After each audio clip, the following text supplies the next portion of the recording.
The dad joke situation. Dad jokes are serious. Dad jokes. They go with my dad jeans. I've been working on my Which dad are jokes. seriously good. I'm pretty serious about them. I think you need to turn Kelly up a little bit. Just my opinion. Check. You're check, the check. you're the sound dude. You know what I'm saying? But Here's what I think. what? We need to talk about this. All right, let's talk about it. Are we recording, by the way? Yeah. Did you ever go to Labidee's Bakery? Where's that? It's in Lewiston, man. No, I didn't. I spent 0 time in Lewiston Oh. and Auburn growing up until I started shopping at this snowboard shop, and the only reason I would go there was to shop at Backwoods. Shout out to Backwoods, Jeremy Petrocelli. What is Backwoods? What is that? It's a snowboard It's shop. a snowboard shop. Oh, okay. Come on. Gotcha. Everybody knows that. My boys Jeremy Sure, and everybody Reagan knows that. Fodder. Everybody knows that. Like, you got to have studs on your tires. Right, and yeah. All-wheel Sure. four-wheel Everybody drive. I have that. friends that don't like studs. One of my best friends in Maine is like, no, I don't run studs. Okay. All right, back to so that needs to go on silent, and then back to what you were going to say about me saying Kelly needs to be turned up. Turned. Is With that a Georgia word? Kerner. Correct. Yeah, I think that one's straight out of Atlanta, the rap scene. Turned up. I think that's Lil Jon original. Maybe so. I think he made it popular. Yeah. Are you just ignoring me? No, Or are you just disagreeing with me that no, Kelly I'm needs just to be focusing. turned up? I'm Oh, so okay. confident in our ability. We're not using this today. What is that? Dude, all right. That looks scary. Burn the ships. Benjamin is burning the ships. That right there is the ship, and he's burning it. I don't understand what you're talking about. You never heard of burn the ships? I hadn't heard about it either until you told me about it. Bro. Well, I wish I knew that. I gotta dig in. Is and that like see. the Vikings? I think it's a historically accurate story where, a captain comes up onto a shore with his army, and he burns the ships, and he's like, "We ain't going This there's is no it. way You're in. back. Let's go. You're all like, in. you gotta live, fight to live, baby." That's how I feel every morning You've never coming heard to Creed. that before, for real? No, Okay, first time. all right. I thought that I was hadn't kinda heard like a turnt common- either. I'm educating you today. Today's show is brought to you by Rise Protein Blend. We do that afterwards. Oh. Yeah, Kelly. We do that last. Sorry. We don't want to Out of order. turn people away. So this is my second thing of Rise Energy in the last 2 hours. So this could get Is that good? real interesting. You're like double turned up. You're like turnt squared. I'm starting to lean a little bit. Just enunciate better, please. That just got a little dangerous right there. So about the will you volume please- thing. Okay, I was gonna say, will you please I'm turn him up? I'm fixing I'm to getting answer it here. aggravated over here. I actually like my lower volume. I think it's like good. to just kinda Yeah, well, the thing is, if It's I like my turn 2 it a.m. up, radio show. Hey, good morning, everybody. Glad you're with me. good morning, Vietnam. So the deal with The deal with follow the Ho volume. Chi Minh Trail. Follow the Ho Chi Minh Trail. We probably can't put that in the podcast. Probably No. not. Yeah, yikes. So we're not rolling. We are rolling. We are, but But sometimes this gets included, sometimes it doesn't. Let's You know, not. you Let's just- not. You just Yeah. have to Just go as a with it. suggestion. Yeah, racial. I feel like Jocko right now getting aggravated with Echo. That's the way I feel right now with you not answering this volume question. And I'm just kind of loving it, playing with it over here. He is controlling the volume, You whether you look- know it or not. right. Right there, he is. Right. Because by his non-action, he causes your volume to go up Hey, and mine to go down. that's pretty good. That's like All right, so that's like a the deal with MLK-ism. the deal with the leadership. volume. There you go. See, this is the other thing. I keep trying to answer the question, and then you guys start talking over me. It's not even my fault. All right, I think someone just went by on a snowmobile. Nope, 4-wheelers. Yeah, you definitely had too much Rise Energy. All right. I can tell. The reason I don't want to turn the volume up is because if we can't hear someone, they need to get closer. If I He's turn pretty the close But though. I, I'm about, watching him. I don't want to get the flu from this thing. Because Neil was like we- sicker as a dog, and we, now I'm going we to be on his disinfect mic. it every time, Sure just you like do. the ab mats. Just like, yeah. After every use, After every workout, it's Yeah. disinfected. we disinfect this Mhm. and the ab mats. Mhm. He's not buying it Nope. at all. I've never All right. seen disinfectant in this place. All I've seen is a vacuum cleaner. Listen, Sometimes. actually, a few weeks ago, we did a major disinfectant. You should have. job. You know what I'm I'm saying? sure. So I All right. believe it. The reason I don't want to turn it up, I can do it in post. If you can't hear someone, listen better. And Ooh. if I can hear them. I'm just saying. Hi, I was Leah? trying to help you Leah, out. are you man. here? if I turn the volume up recording, we're gonna pick up on more echo. Okay, That's why I don't want to do okay. it. See? He's the Jocko look, guy. Let me bow down to you. Yes. Bow down. You're the master. Little Ice Cube there. Master of Little sound. bow down. Yes. I love it when I get into the rap references. Oh man, I can do those so well. You can just go and go. Grandmaster Flash. I think I have a slight concussion too. So How did we do that? last night I got smashed. There was no Not with snowboard alcohol. involved. No snowboard necessary. So Benj is on the jiu-jitsu game. Ooh. And, you know, I thought jujitsu got wasn't smashed, about he said. smashing people. I thought it was like using the other opponent's energy against them or some. No, weird that's thing like that. that's. I mean, kind of, but not really. It's I really thought about I thought smashing that was people in like, the head. For sure, a lot When of you the- say the that big though, premise. you start kind of going a little zen, like fake martial arts Is using that like someone when he else's. stripped like, down to his shorts and got in the snow like a Scandinavian boy today? Is that That was me. That Zen? Yeah. I was hoping that maybe you would follow suit on that. I mean, I'd already done it. I just didn't videotape it. Yeah. First thing this I morning. figured. I do it every morning when I can. I thought about jumping in my apartment complex pool, now that Little would be polar bear good. challenge. but the chain is locked up, and I'm like, Dude, you could have hopped. Why? The fence. Why That's an is that getting in your excuse. way? all right. Well, You're here's the young thing. My and boss, virile. my Yes, you boss, are. and one of our chief members at Creed is encouraging me to do it, so I'm gonna go home and do it. Let's do that. All right. Let's do that.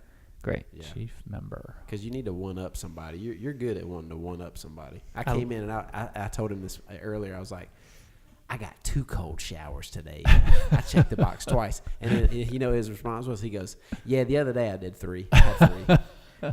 Is this a Tony Robbins thing?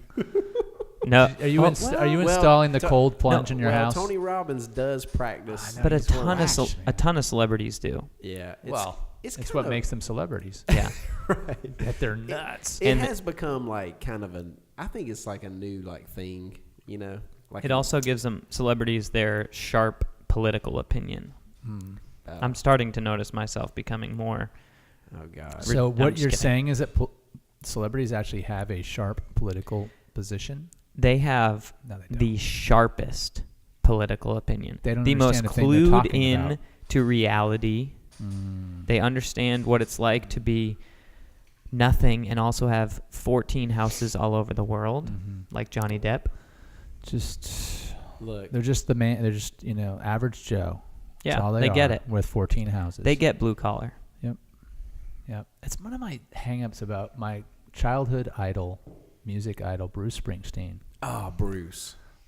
I know every word of every song up until through Lucky Town, and then he just became this political monster. And I just read his autobiography, which was great and interesting, but I just play music. Just go play music Yeah. and do that. And I appreciate you've got a political point of view, but oh my gosh, What do you don't think tell it- me you're against the man when you've got 24 houses and you're flying in private jets everywhere. Right. What do you think it is? I mean, that will turn a celebrity to that. Is it just boredom? Do they just get bored with their life? So I think have it's to, guilt. Okay, talk about that. What do you mean? I think they've made a pile of money, and I think they feel bad about it, and they go down the streets of Hollywood Boulevard, and they see the people sleeping on the streets, and they got to figure out a way to justify their wealth. Oh. And if they really did, they'd give it away.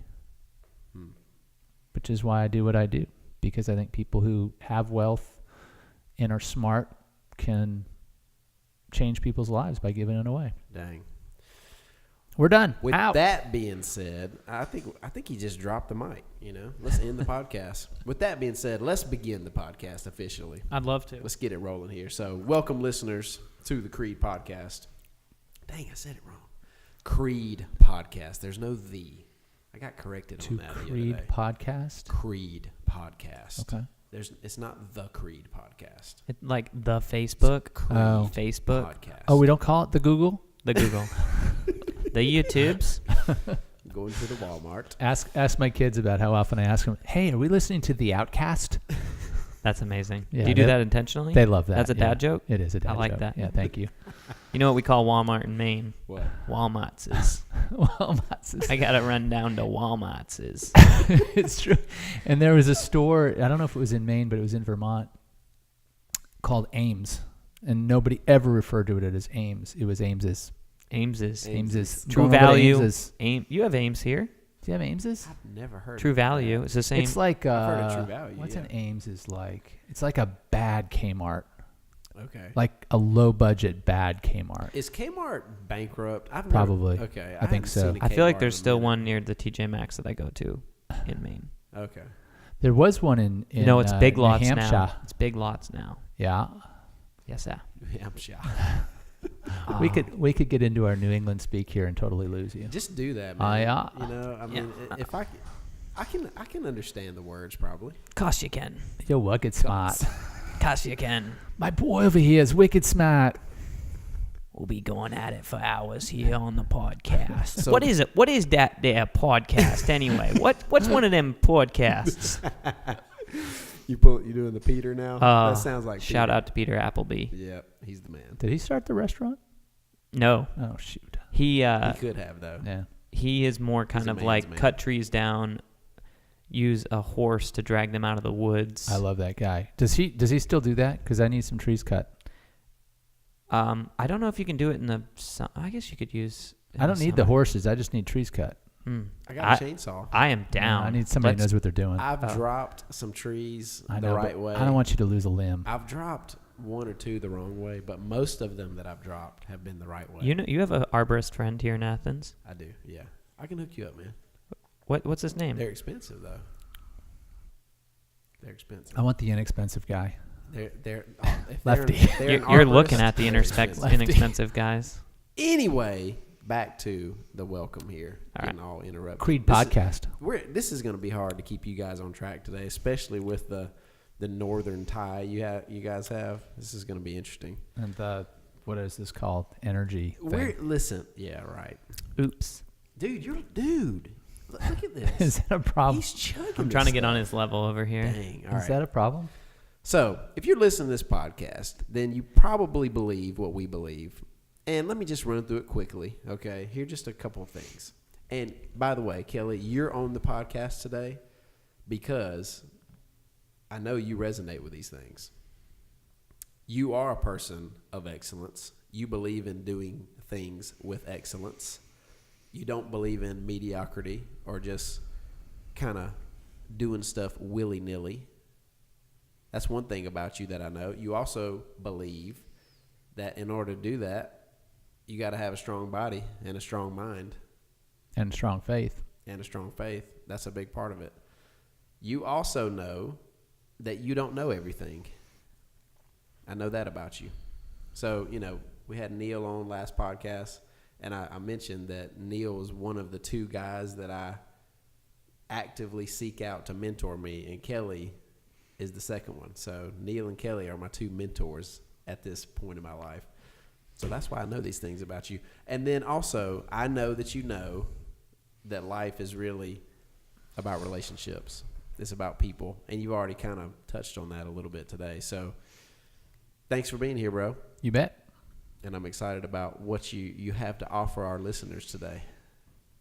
I'll do my best for you, Clint. Every day I try to do my best for you. If it starts going bad, and Can we you're edit? You're not giving any We value. can just edit the heck out of No, this. there's We're no not editing. There's Oh, no come on. editing. No, better be so editing. keep it kosher. There's zero editing. But if it gets to where it's like you're just kind of boring and you're not really adding any value, we'll just let you guys talk in your northern New England accents. But I start out boring, so we're going to have to figure something We're gonna out. have to start with accents. Yeah. We're gonna kick things off. Oh, sure, yeah. So I'll go to Minnesota now. My brother lives in Minnesota. Oh, yeah? They're very nice. How about them Vikings? Oh, I've been to. They're like the team of destiny. you hadn't been you don't really keep up much with football, right? I pay attention in the playoffs. If the Patriots make the playoffs, I start paying attention. I do not. I will say I'm a fair weather fan. I do not care before that. So Not- I've watched. not a big I've watched fan. all the games, not like all the way through, but all the games since they started. He watched a Georgia game on our Creed team I will retreat. never get to live this down. Wow. I'm a contrarian. I'm a misanthrope. You don't like Georgia? I love Georgia. No, it was just we had. I can't remember what was it. Tell that story real quick. I don't know. Well, okay, so we were on a remember what retreat for the gym, and I was feeling out on the outs a little bit, and we were watching Georgia football, and for some reason, He was feeling on the outs because he was like brand spanking new. Like, had you even worked a shift yet I don't know. at that point? But not only was I brand spanking new, but I'm definitely the outlier personality on the team as far as personality types are concerned. Yeah, me and Mish and Rob and Courtney have somewhat similar personality styles, especially Rob, Mish, and Courtney. And so, And they're all from the South, yep, and I'm from the North, and very different personality. stir the pot, baby. I like to stir the pot, cause a little bit of drama. There wasn't really any drama. It was just there were just a few awkward moments, but it was cool. We got And I through get it. excited and what anyway. So You I gotta was have somebody that's throwing curveballs on the team, right? I mean, that's Got to have that little grain of sand gotta in have a that grain. oyster to make a pearl. boom. There he is. That's the grain of That's sand. the nugget right there. boom. That's the nugget. You're the grain of I sand. take that. Yeah. I recognize I that right off received the that. bat. That's good. I Yeah. like that. I like that. So, all right. Kelly, give us just a brief kind of background of your life. Gosh. Did you see The Jerk? So, what do you want to know? Yeah, like, hometown, You said you moved. how'd you grow up, just kind of get the high notes, hit the high notes. I asked where you were from, and you couldn't answer the question. I don't have an answer for where I'm from. That's a problem in the South because people down here ask you where you're from, and they mean like, where are your people? And my people Right. are all over the place, and I don't have like a home. I was born in Charlotte, North Carolina. Lived there for 2.5 weeks. Lost my accent right away. New Jersey, Chicago, New Jersey, Why? Australia, running from the law. Convict. It's a convict territory, Australia. Okay. Uh, Yep. Ned Kelly. And then back to New Jersey, and then California, then got married, Boulder, Colorado, Where in California? San Francisco Bay Area. Yeah, but why We've the talked about moving that. around? My dad was with a company that moved us about every 3 years, Okay. and we just kept following him because he had the paycheck. There you go. He was feeding you. Yeah, Get in the car. There's food. Where's he going? So I don't really have roots per se, but since Rachel and I have been married, I would say we've been really fortunate. We've lived in incredible places, destination kind of places, and we've had an ability to kind of make wherever we are our home, and that's been sort of consistent theme throughout our married life, which is almost 30 years now.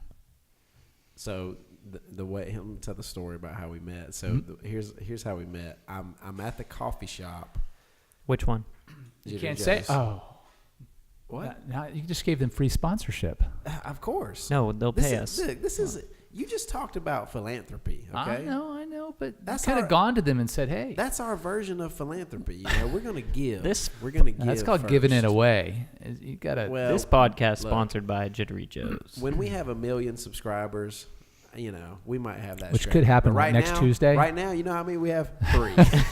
So right now, Am I subscribed to I'm it? not calling up Jittery Joe's. And Are saying, you hey, on? Are you on like the iPhone thing? And I could. No, we're not subscribe? there yet. We're waiting We're not to on. launch. No, we're not on like the iPhone Okay. thing yet, but we're getting there. So this is like a trial, and nobody will ever hear No, this. this isn't a trial. This is like We're podcast number. we're gonna what? batch release What them. number is this? I've lost count. It's too many. 5, 6.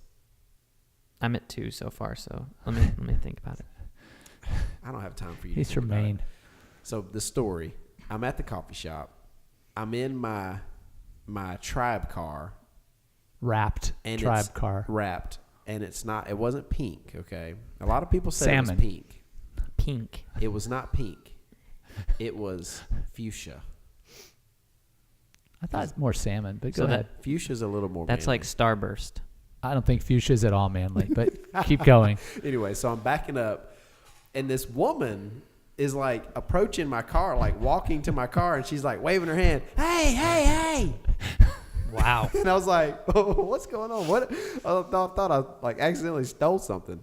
Roll down the window. She's like, hey, we just moved to town and I need a gym. She didn't have an accent, I'm telling you right now. No, yeah, she didn't say it like that. But and then Kelly's right behind her, and he's kind of like, Here she goes, approaching men again in a parking lot. Exactly. That's exactly what he said. And so we had a good little laugh. And anyway, Rachel came and she joined and started working out with us. And then you came, and which is interesting because that's almost always the way that it works. And I'm always curious as to why that is. Usually the woman joins, and then after some period of time, the husband joins. It's almost never the other way around. What do you think's up with that? I can only speak to my case, but Rachel was looking for a gym, looking for a personal trainer, and I was still running, I think, and working out at the university gym. And I just kind of had my routine, and I wouldn't say I probably didn't think I needed it. Right. But she had said something to me when we took this job that she was going to hold me accountable to staying fit, because the job's so demanding that if you're not fit, it's really hard to do it and do it well and not just blow up. So I committed to her that I would, but I was doing it on my own terms and just kind of, okay, I'm running, I'm doing whatever I was doing. I can't even remember what I was doing. But and I also thought, well, it's a good opportunity for her to check it out, find her own thing. But she came back, she's like, you need to go do this. So I do what she says. So what you're saying is that women are in general more humble than men because they know they need help, whereas men think they got it all figured out. That's Pretty what much. I heard. Pretty say. much. Asking for much. directions versus not asking for directions. I think you nailed it. I think there's something with that. I don't know if it's fully that, but I think there's something with that. I think that's true. And it's definitely true. Like back when we were doing one-on-one personal training, I mean, we'd be hard pressed for a man to ever come to our gym and like straight up say, yo, I need some help. I need some training. Whereas women would do that all the time. With the group element, it's a little different because men kind of want to be in something fun and hard and challenging and all, and compete a little bit and all that. So it's a little bit of a different dynamic. But I also think, I mean, at least in our case, I'm cheap, and I didn't want to spend the money. yeah, oh, that's a great point. That's a great point. And Rachel is somebody who has a really big perspective and says, well, why wouldn't you spend the money? Because it's going to benefit you long term and actually might save you money because you'll be healthier. And that's probably a trend that you see in most marriages, I would think. Do you think? I don't know. Yeah. What am I, Dr. Ruth? I'm just saying, you've been around the block longer than me, and thought maybe you might have some insight there. Probably. I mean, normally isn't the man the stickler on the money? Yeah. Normally, Yeah. just in general. No. No. I've seen some. I don't know how they do it down we here. we had this couple that we're close friends with in Maine, and we used to joke that if Rachel married him and I married her, that his wife and I would be living in a cardboard box somewhere and happy about it because we were saving all of our money, and they'd be driving like Audis and have nice cars and houses. and have like also broke. $100,000 credit card. And we'd also be really unhappy because we wouldn't have been happily married to either of those people. But that's a whole other story. That's No, I think I will, to actually seriously address your question. I think that God's plan in a lot of ways is to match us with people who fill out our weaknesses. And Rachel is such an incredible compliment to me and to my weaknesses, and really has made me a far better person than I would have been had I just grown up and been me. Well, I haven't really grown up yet, but You're working on that. I'm working on it. Man, I totally agree Frontal with lobe. that. I think the number one, I think Leah has helped balance me in many ways, but I think the number one way is in general, I don't care about what people think about me in general. To where it's not healthy, you know, whereas Leah's on the other end of the spectrum where she's a little bit overly concerned about what people are thinking or whatever. And so she's really helped me kind of find a balance there. So yeah, that's been helpful. I think that's also a guy-girl thing. Yeah. I mean, Rachel's really good at reminding me, you know, you're going out in public and you do represent this university, Right. and you may want to just look in the mirror before you do that. Exactly. And so she's very smart that way, and I tend to be a little too cavalier that way. The clothes thing has been a real issue for me, man. Are you trying to go out in like neon unitards or something, or is it that like wrong? No, Okay. it depends. If you're coming to Creed, absolutely not. That's highly encouraged. For sure. I mean, that's no question. We should have a if it ain't neon, Leotard it shouldn't day? be on day. I didn't know we could say unitard. Day. That's I mean, it can be neon leotards, unitards. I think we're on thin ice Sorry, today, especially with this weather. I digress. For me, it was the clothing thing has been like I have a pattern or a history of being too gangster. Basketball shorts down to the mid shin, light blue Jordans. Is that like a Coney County gangsta? No, Too thug. I don't know what it was, Too man. legit to quit. Well, if you want to go deep with it, I'm gonna tell you what it was. No, I don't really want to. This was. there. I'll keep it brief. I'll Okay. keep it brief. So, I think I had a cousin that was like a good bit older than me. That sort of he had a car that had like, 8 15-inch subs in it or something crazy like that, and he would play this loud music, and so I think that was like my first kind of introduction to rap, and so I just fell in love with rap music. And my mom, incredible mom, but probably let me do what I wanted to do a little too much, And so anyway, listen to rap and stuff. And then to make matters worse, my dad, whom there's just been a lot of issues there, would make fun of me for listening to rap, which made me want to listen to it all the more. And then it kind of and then going back to I said I was going to keep this short, but I'm not. Yeah, we kind of knew that. And then we're from Maine. You're not. Right. We knew where you were going. And then to make matters worse, you pile on top of the I don't care what you think about me. It turned into this. I don't care what you think about me. I'm going to do what I want to do. And if you don't like me or you don't love me for that, then screw you. Mm-hmm. And so then you the cornrows come out and the 20-inch rims on my Cadillac come out, et cetera, et cetera. Wow, we need some pictures. I got some to pictures. validate this. Do we need to? Can we post those to the? Could you do that while the podcast is going on? All right, we're just gonna flash the picture right here. Yeah, there you go. And we won't be able to appreciate it like the audience will. Right. But Hey, if you're watching on YouTube, I will rewatch this. Right. Podcast. If you're listening to this on iTunes and you want to see the pictures, go to YouTube. find this episode. Like, subscribe, and share. And then pull it up. Anyway, all right. So your fitness background. I want to talk about that for a minute. So collegiate athlete. I want you to walk us through that a little bit. So collegiate athlete up until now. Give us a little bit of kind of fitness history for you. I'm like any other kid who was single digits in the 70s. We just played all the time. This didn't matter what it was. We were outdoors playing whatever game. And Was this before video games? What are video games? It was before. That's Lewiston, Auburn. That was before video games. But at some point, I played baseball as a kid. But I played like organized baseball, little league baseball, and like every other kid, though, we played every sport. I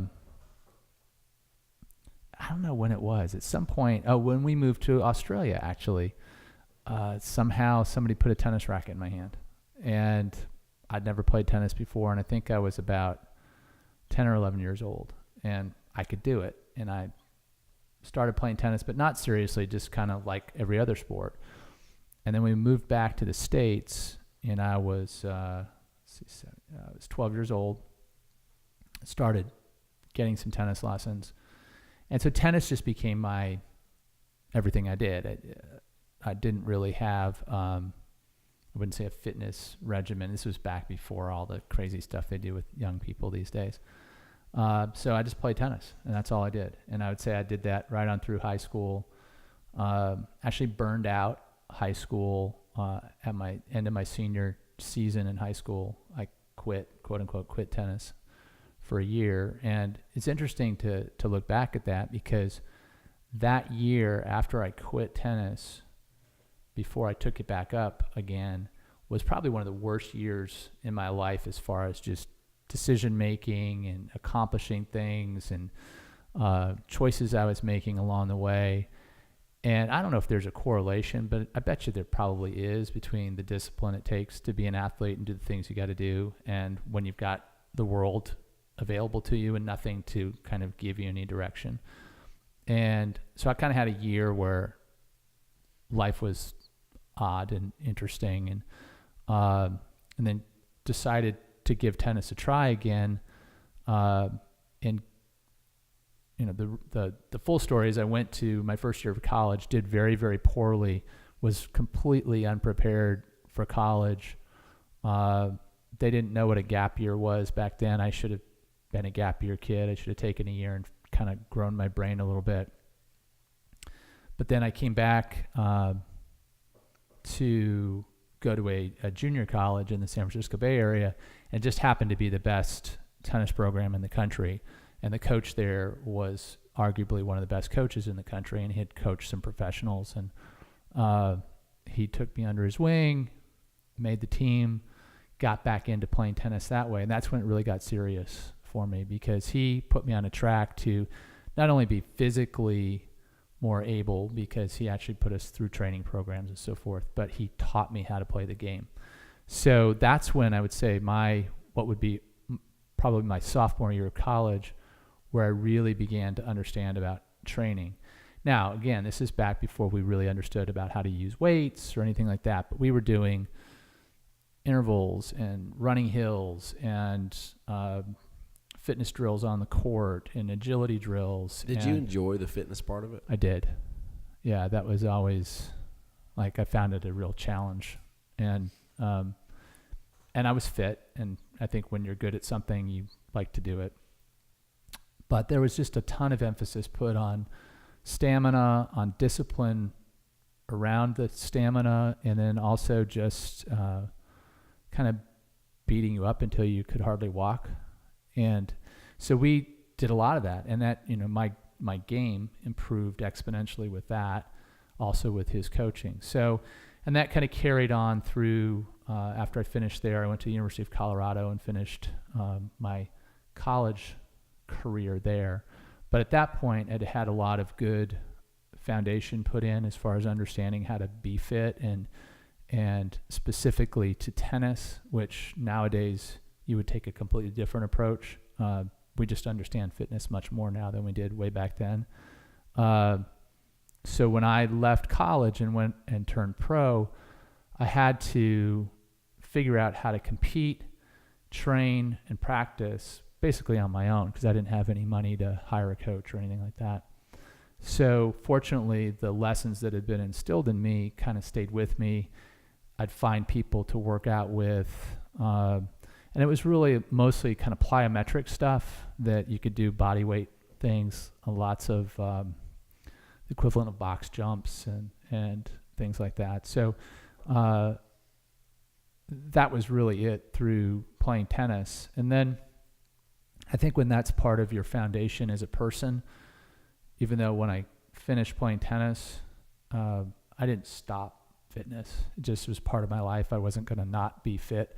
So I ran a lot, and I did a couple of marathons and did a bunch of, 15K kind of races and stuff like that, and didn't ever really enjoy those, but liked the competition and the challenge of having to train for something like that. So for a long period of time in my life, and especially after our kids were born, my fitness was mostly about running and occasionally a little bit of lifting, but there was never really a consistent lifting program.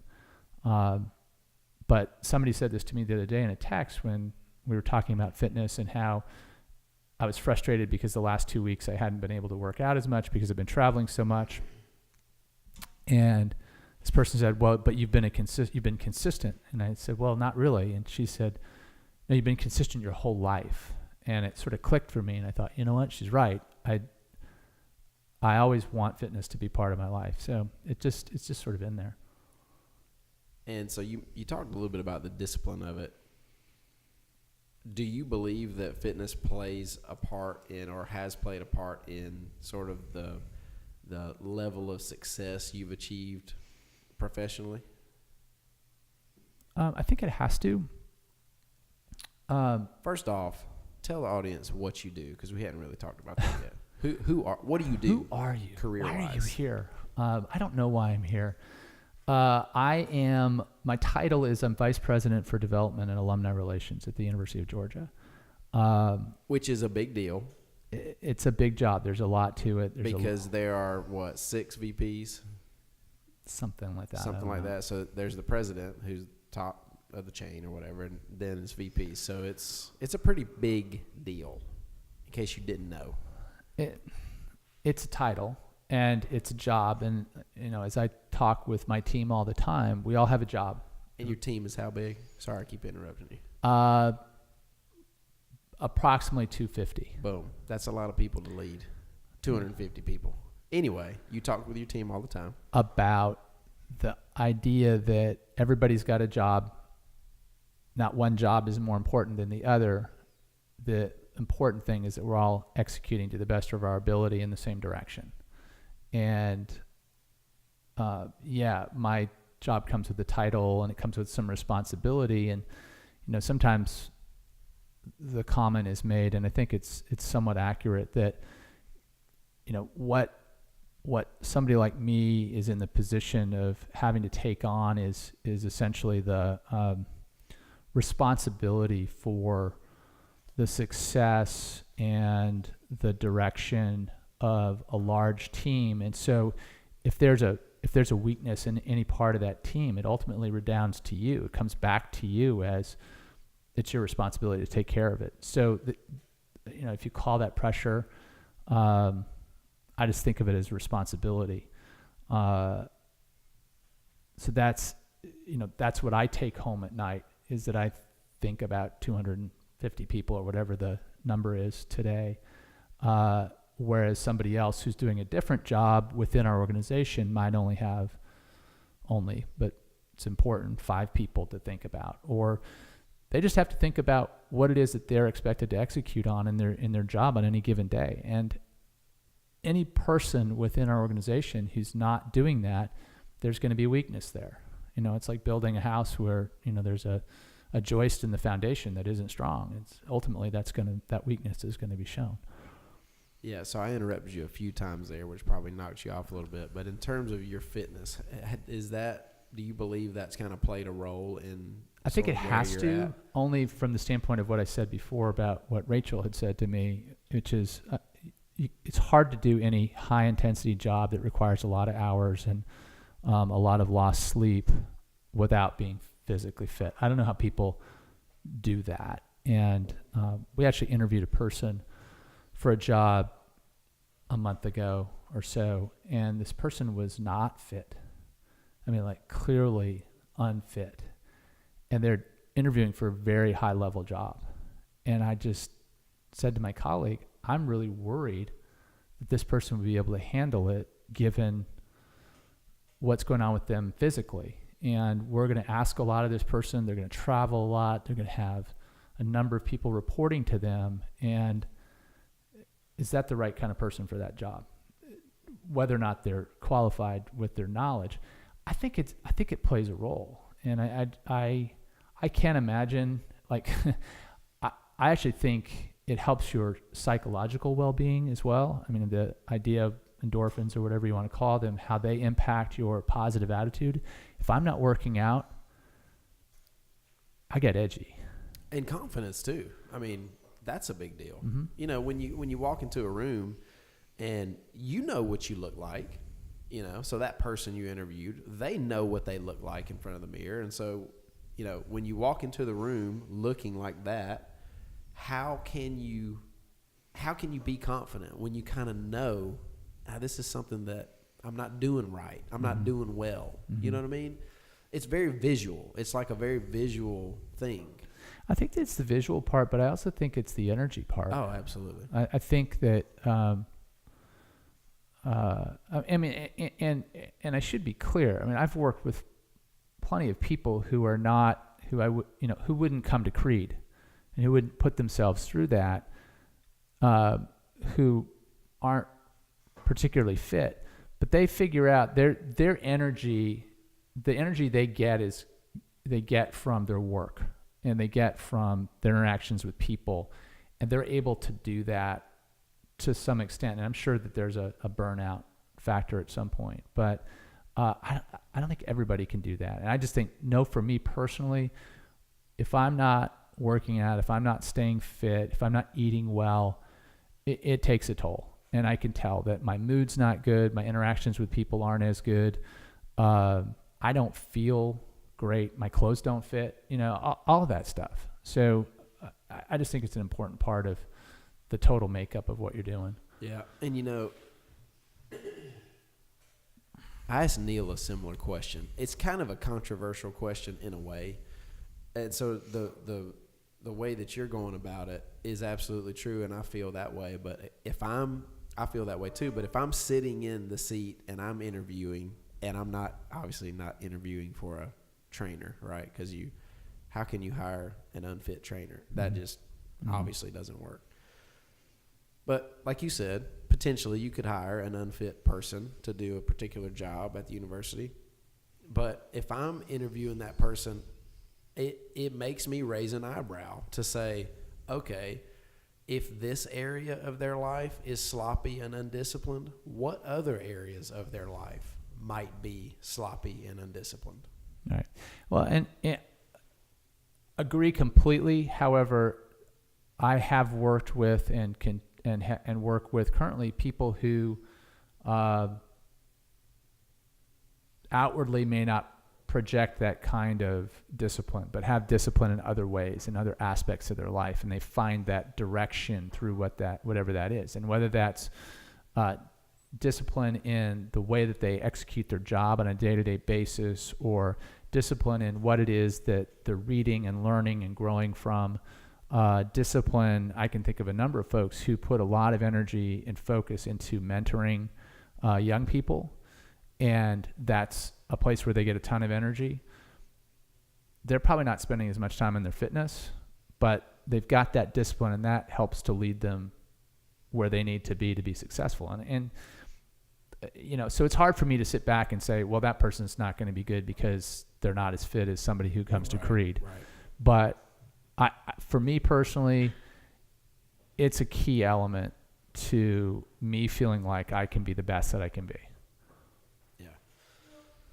So, again, thinking about your job, I'm always intrigued by people's job path and kind of where they're at, in their career.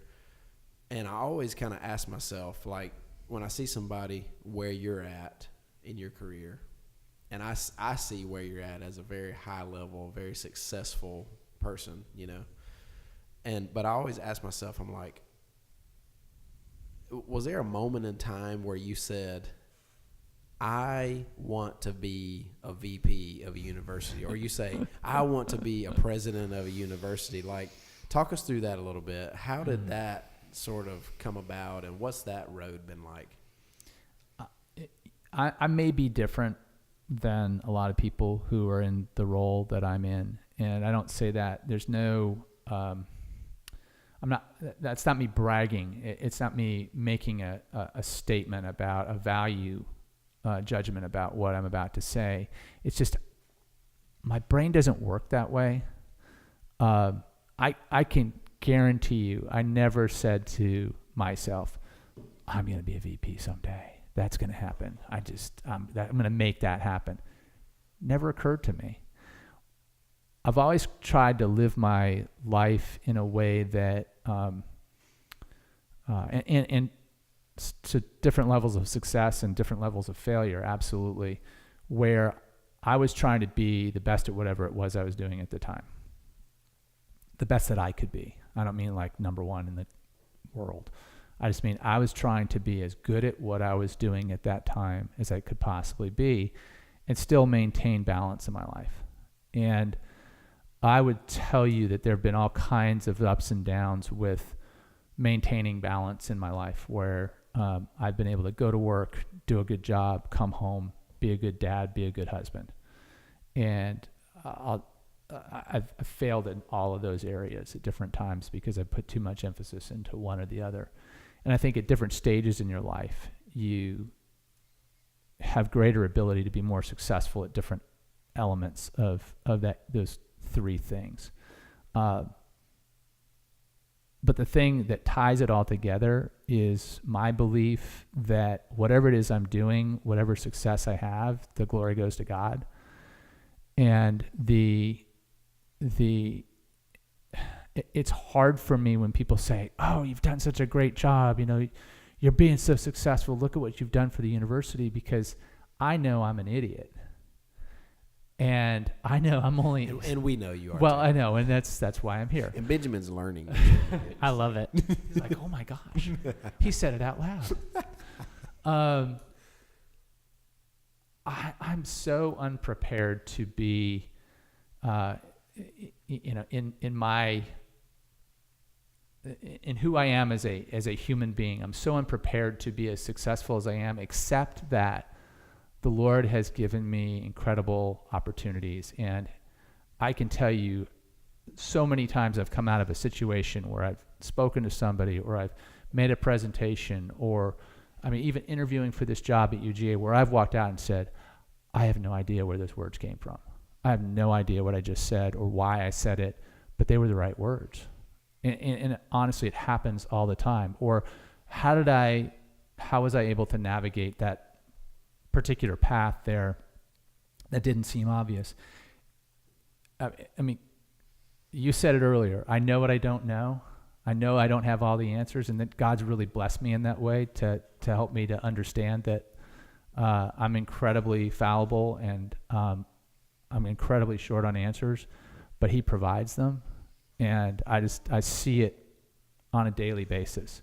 So I just feel incredibly blessed that that I've got that relationship with Christ that can provide that kind of grounding and that kind of opportunity to hopefully be a light in a way that I couldn't be on my own. Because honestly, I'm just a guy who, went to a public school and, was a jock and I've had great experiences and I've met incredible people, and I give a lot of credit to the people that I've been able to come in contact with over the years who have helped me to understand how to operate in a position like this. And I really, I think God puts people in your way in Jittery Joe's parking lots and places like that. No, there was never a moment where I thought I'm going to be this person at some point. And I'm as surprised every day when I wake up and I'm still in that job and they haven't figured out who I am yet. Don't you think that that's what makes you so, I don't want to say so great, but like so well equipped for your job, is that you don't have the answers. You know, if you try to do it all yourself, you'd mess up. I feel like that's the bet. I feel that way about myself. I'm very honest with the fact that I'm not the best at anything that I do. I could find someone to do it better. And that I think that's really good for management, because instead of you trying to do 250 people's jobs, you're like, hey, I can't do really anything well. I don't have the answers, so I'm going to put the best people in the right seat on the bus, and we're going to, accomplish whatever. I think the key to success in any kind of leadership position when you're in charge of a lot of people is making sure you have great people. And a buddy of mine and I used to joke, somebody gave us this line, but we used to say this all the time, and it's really true. It's funny, but it's also true. I always want to be the dumbest guy in the room. Yeah. And for me, that's really easy. But I make sure I put lots of really smart people around me, and they make us all look great. And if I have a skill that God's blessed me with, I think I understand who are really good, who are quality people, who have the integrity that I'm looking for in teammates. And to recognize that and be okay with them being that person, being smarter than I am in that situation, or having the answers that I don't have. I watch other people in certain levels of leadership, and I hear them talk about what they've done, how they've accomplished X, Y, or Z. And I'm part of a team that's accomplished a lot, and I'm fortunate that I've been able to find good people to work with, but they're the ones who make it happen. And I feel, I've said this so many times. I get to come to work every day with this group of people that I work with. It's the most fun I've ever had at work at this university. It's the best group of people I've ever worked with, and I'm just incredibly fortunate to be part of it. So you mentioned kind of some of the big things y'all have accomplished lately. Talk about that a little bit in terms of, what UGA has accomplished in terms of fundraising. What do you call it? Fundraising, gift giving? What do y'all refer to it as? I mean, it's the act of fundraising is what we're in the process of doing. It's philanthropy, and it's, I think when you recognize that what we do is not about asking people for money as much as it is helping to understand what their priorities are as far as how they want to change the world or how they want to impact a life. Do they want to work with students? What do they want to do for students? How do they want to impact faculty? How do they want to impact the state? We need to understand what it is that drives somebody's passion to be philanthropic. When we understand that, we can help find ways for them to do that at the university. And so our constant task is to have conversations with people to say, what is it that you care about, and how can that connect to the university? And we've just done that really well in the last 2 years, 3 years, really. If you look at what this president has done since he's been in office, he's in his 5th year. He'll complete his 5th year in June. Every year he set a record for fundraising. And it's because he has a message that resonates with people and that makes them want to connect with the university and makes them want to be part of what he's doing. And so we're going out and we're talking to these folks about, what's happening at the university, but not, hey, we're here to sell you a widget, or we're here to sell you an idea about something that the university is doing that we think is great. We try to turn the conversation around and say, what do you care about? What do you think is great? And you want to help students from this community? Well, here's an idea for a scholarship, or you name it. So we try to have those sort of reverse conversations where it's about helping that philanthropist. And then a philanthropist is anybody who gives $10 or $10,000 or $10 million. It's all about what your passion is to impact things. And so I would say we've taken a culture of helping philanthropists to find a way to satisfy their philanthropic passion at the University of Georgia. And it's translated into double-digit percentage records every year for the last 4 years. And we've built a bigger, maybe more professional overall team because the president has given us the support to do that. And that's also translated into us being able to have more of those conversations than we've ever had before. So when you look at the numbers, we've gone from, one of the lower fundraising universities in the SEC to now in the top 3. It's been a good run. I feel like that's so like sales 101, in terms of, and you have to be, I don't know, you have to be mindful about what you're doing, right? Like, for instance, if somebody comes in and they want to, I don't know, they come in and I'm looking at them and I'm sizing them up and I'm listening to them, and they want to lose weight, and we talk a little bit, and I kind of trying to feel them out, and I get the feeling that they're not eating very well or something like that, and they're coming in and they're wanting to work out, right? And I get the impression in this example that this person doesn't really care to talk about their nutrition at this point. I'm going to be wasting my time if I start talking about nutrition. Like, if I'm trying to, place on them what I want them to do, well, I want you to focus on nutrition. They're not going to join the gym.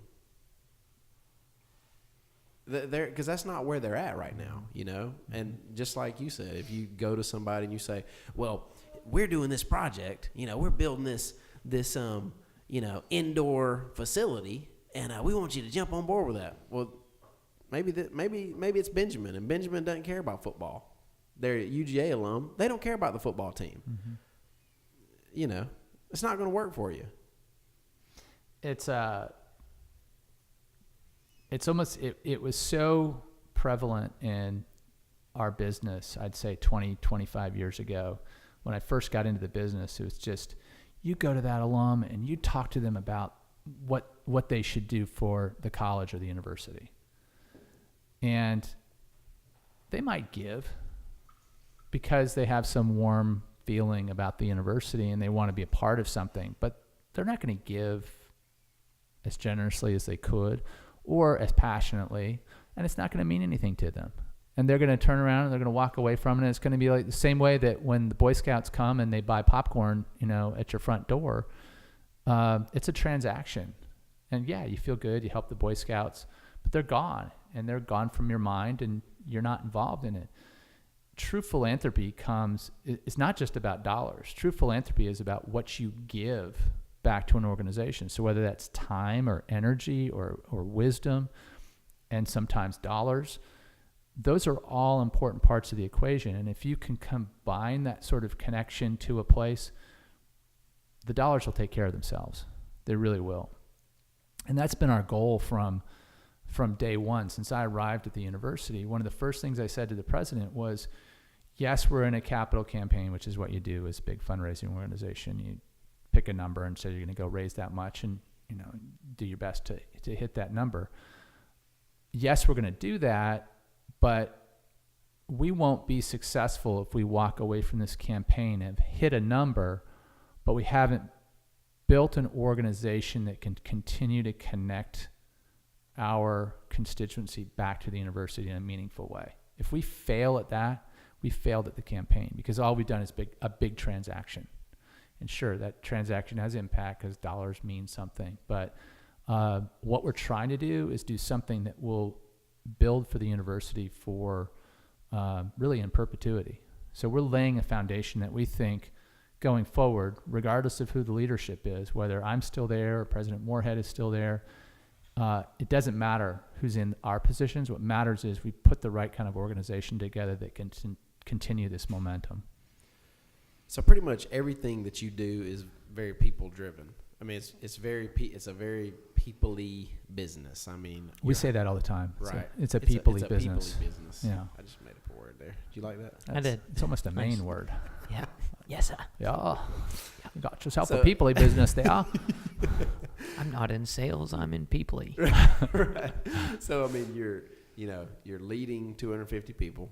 So leadership. You're having conversations with people about fundraising and what they're interested in. So you're talking to people. And you mentioned earlier that you feel like that has been a kind of a gifting for you in terms of finding people and assessing their integrity and just assessing them as an individual. So some of that you said is kind of natural. What have you done to facilitate that gift, or like, add to that gift that you have, develop that gift? What have you done over the years? There's no training like doing, and I've been hiring people for a long time, and I've had varying degrees of success with that. I wouldn't say I've never had a bad hire, because I know I've hired some folks that I'd like a press reset on, but not a lot. And I think that some of it is what you're surrounded by when you grow up, is what kind of integrity are you around. And you see integrity in action, and you see people with integrity living out their lives. And I think that gets ingrained in you a little bit. And also the expectations of who you are that have been put on you by, whether it's mentors or friends or people at your church or your family. I think those things are brought to bear in that kind of transaction is the wrong word, but in that sort of interaction with somebody as you're trying to hire them. I would say the things that I've done that have been most impactful on how I think about that is really paying attention to mentors. And it's something I say to people when we do something in our division. I think we do it quarterly. I'm not 100% sure, but several times a year, we have a 101 class, which is basically welcome to the team. Here's how we operate. Here's what all these different aspects of the team do.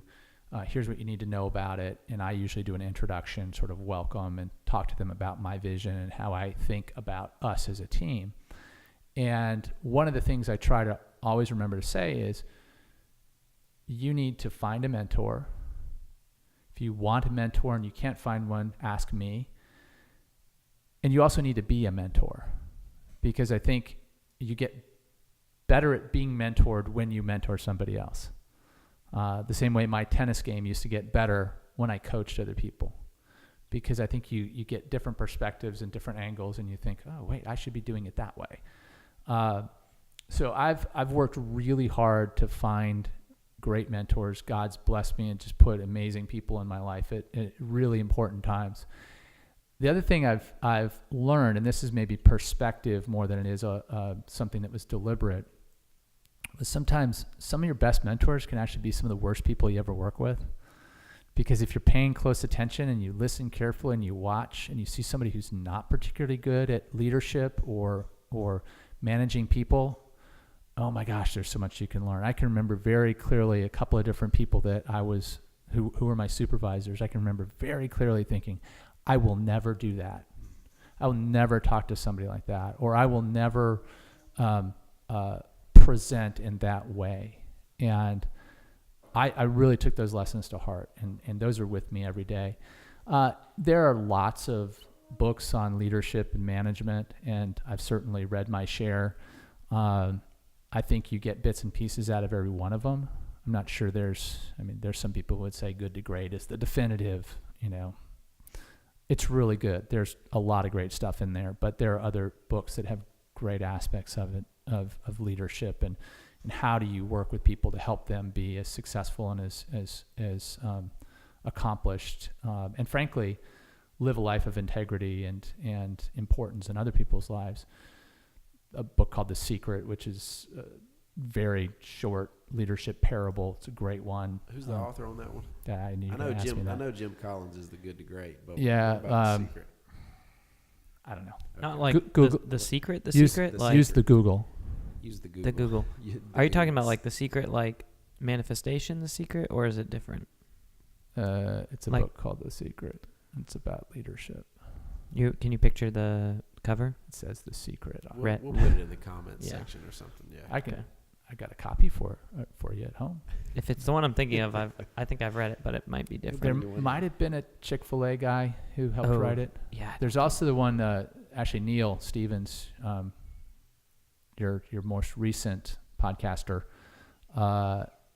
turned me on to a book called Remarkable, which is another leadership book. And again, a parable, really good, some good stuff in it. And I think you kind of just pick and choose along the way. because all these books are written from an individual's perspective, and that individual isn't necessarily your perspective. And so I always find that if I've read a dozen of these books or portions of a dozen of these books, there's something I'm going to get out of that book, and it just may not be the entire story. It's funny that Kelly and Neil both, when the subject of mentorship came up, both said, look, you need to be mentoring somebody too. Isn't that interesting? I thought that was good. A little convicting. It's funny because I think, and I don't know how you feel, Benjamin, but, I'm 33, Benjamin's 26, and I think there are times when, and it's probably just a limiting belief, but it's kind of like, I know I need to be getting mentored. I know I need to seek, a mentorship relationship with somebody to be mentored. But then there's maybe this belief of like, well, I'm only 33 and I haven't really achieved a lot, and so I'm not really ready to mentor anybody yet. You know what I'm saying? Yeah. What would you say to that? I'd say you're mentoring me already. No, I'm serious.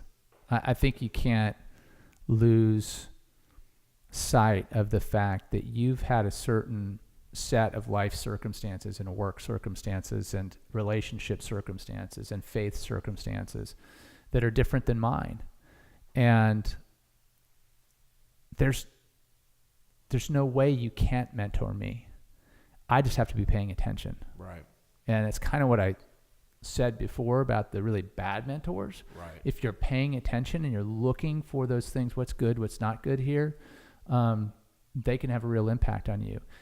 It depends on how intentional you want to talk about mentoring being. But I think I learn from all kinds of people all the time. I had a great conversation a week or so ago with a young guy who we just hired, new fundraiser, terrific guy, and for his age and for his stage in life, just a great perspective. And I got a ton out of just our brief conversation and came away from it feeling, energized and refocused and that kind of thing. So same exact thing Neil mentioned, right? He's like, you can learn. I mean, this is crazy. You're like, you guys are saying the same stuff. Y'all been hanging out a lot. Yeah. But no, he said the same thing. He said, look, you can learn something from everybody if you're paying attention, and if you're listening. When you talked about the kind of watching people do it wrong and learning from that, I heard this one time and I thought this was good, but it was like, your life is either an example or a warning. And it's kind of when I think I read it or heard it somewhere, but it was mostly talking about like being a parent. When you look at your parents, you're like, okay, look at mom, look at dad. All right, was their life an example for me, or was their life kind of a warning for me? And I don't know. That's kind of interesting. I think it can be both. Sure. Absolutely. I've worked with plenty of people who were a very negative example and a very strong warning to don't behave that way. Right. So it's out there. Yeah. So you've mentioned a lot of things about sort of what you've done and kind of what are some of the things that you've learned along the way. But I'm curious to ask this kind of one more time about, being good with people, being mentored. Those are some kind of key things to do to sort of, rise to the top, so to speak, or become more successful or get promoted or whatever. What do you think maybe one or two other sort of skills are that are just essential to develop? Or maybe it's not a skill, but maybe it's just a character trait. I don't know. What else comes to mind? I'm not going to say anything that anybody hasn't said already.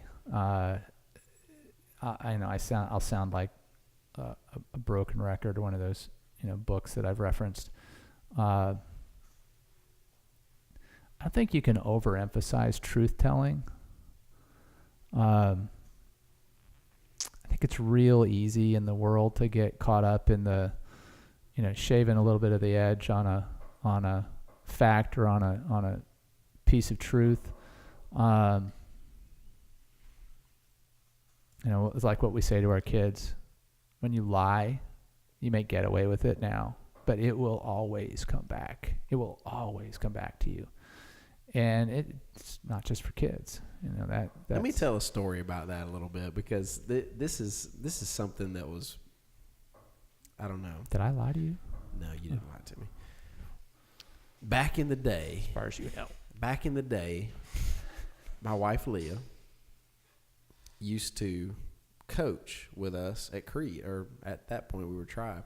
So she was a trainer, and she was just more involved with the business. This was before we had kids. She was more involved. And we would have team meetings occasionally. Now we have them a lot, but back then we would have them on occasion. And most meetings, Leah and I would butt heads. In the meeting, in front of the team, not a good situation at all. I would get frustrated with her, and I would, kind of talk ugly to her. I just would. I would be disrespectful towards her and talk ugly to her. And, it was, you step back from the situation, the meeting ends, you step back, and when you cool down and you think about it, you're just like, man, that sucked. Like, that was poor leadership. And I would go to my team usually the next day, and I would say, look, I'm sorry. Like, the way I talked to Leah yesterday was wrong. It was disrespectful, and it was just inappropriate, And I believe that there's nothing else that I have done as a leader that gave me more credibility as a leader than that, And it's truth telling. It's because everybody in the room knew that what I was doing was not good, not appropriate, And so instead of kind of acting like it didn't happen, sweeping it under the rug, whatever, it's just like, hey, look, I'm just going to bring this to the light. I'm just going to tell the truth here. I'm going to admit it, and obviously that's not fun to do, Nobody likes to screw up. Nobody likes to be wrong. But just looking back on that, I'm thankful and I'm glad that I did that, because it really was big for me in terms of the team respecting me, Yeah, that's awesome. And you see people who, practice telling lies once in a while, and it's like, we can kind of smell that, but it's not too bad. And then you see people who are, a little bit beyond that, and it's like really bad, and everything that they say, you're like, this is not true. I know this is not true. And then there's people that, commit murder and lie and think they're going to get away with it. And the more that you practice it, the further disconnected you get from reality. Because not only are you lying to other people, but you're also lying to yourself. And the more we practice telling lies, the further we disconnect ourselves from reality. And Kelly, what you do really well is you tell truth, and you're super connected to the reality of who you are and what you're capable of and what you're not capable of. And you put people in the right seat on the bus to, cover yourself and to, build the team. And the more we can practice telling truth, the more we can become connected with reality and what needs to happen.